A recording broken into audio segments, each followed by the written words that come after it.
2002, I was diagnosed with pulmonary fibrosis. Now, pulmonary fibrosis, for those of you who do not know, usually is older white male smoker's disease. I have never smoked a day in my life, and I really don't think we got to discuss the rest of that. I'm not even going to waste your time, okay? This is not a tan. I swear it's not. It's real.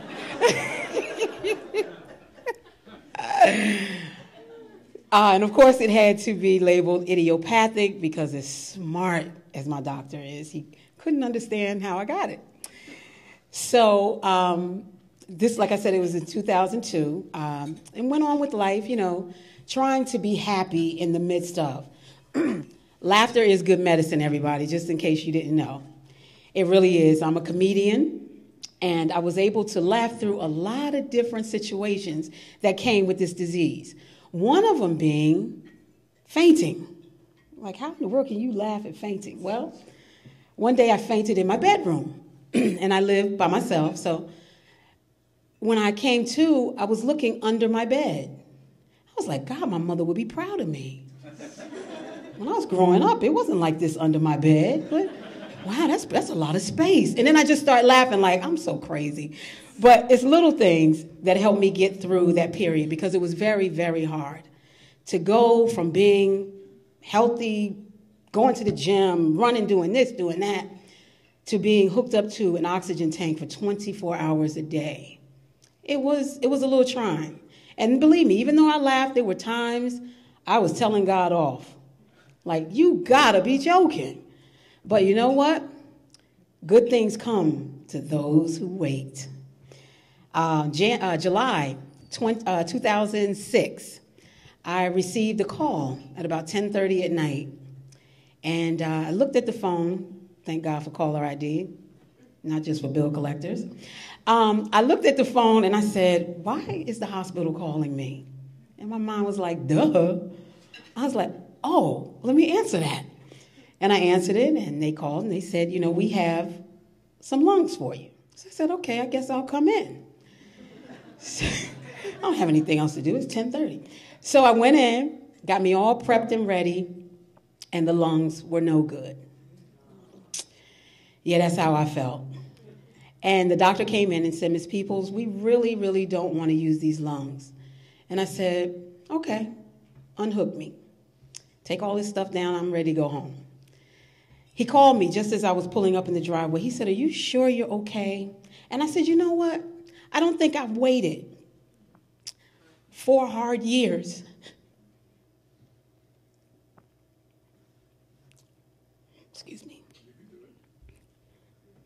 not to be blessed with good lungs. So it's okay. And that was in May. And October 2nd, early in the morning, I got another phone call. And this phone call said, we've got some good lungs for you. I was like, thanks for clarifying that. The toll wasn't as high as it is now, but getting over to New York was still expensive. I'm sorry. And went over and received a set of lungs from a 17-year-old. I don't know much else about my donor. I haven't heard from the family yet, but every year, just out of the blue, I'll send them something. I don't really send it on the anniversary, but I just send it saying, hi, I just love you. And I think about it. If that person and his or her family weren't approached or didn't know or just had no clue, I wouldn't be here.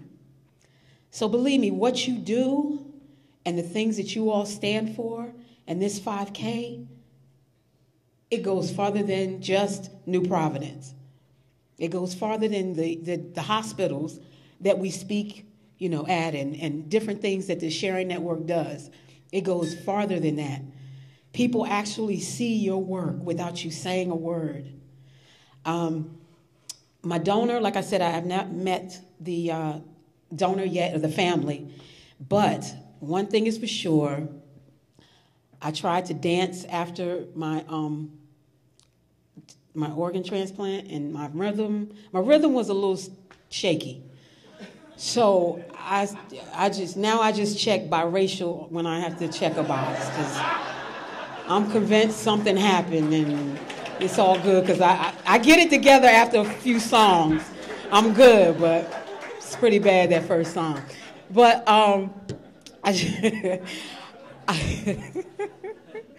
so now life is good.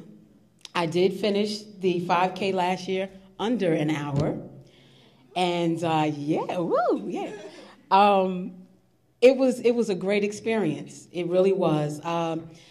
Besides the 5K, I do a radio show, and of course, the name of my show is Breathin Ezy with Denise. And I also, as I said, do comedy, and I just want to, Donna's not the only one. Anybody want to be a part of my team? Because I did tell you a good story. You laughed. I saw some of you crying. You owe me. So just meet me afterwards so I can get your information because you're signing up. Breathin Ezy team, that's the name of it. But I want to piggyback off Donna. Everybody, just take a deep breath for me. Breathe easy, babies. Thank you.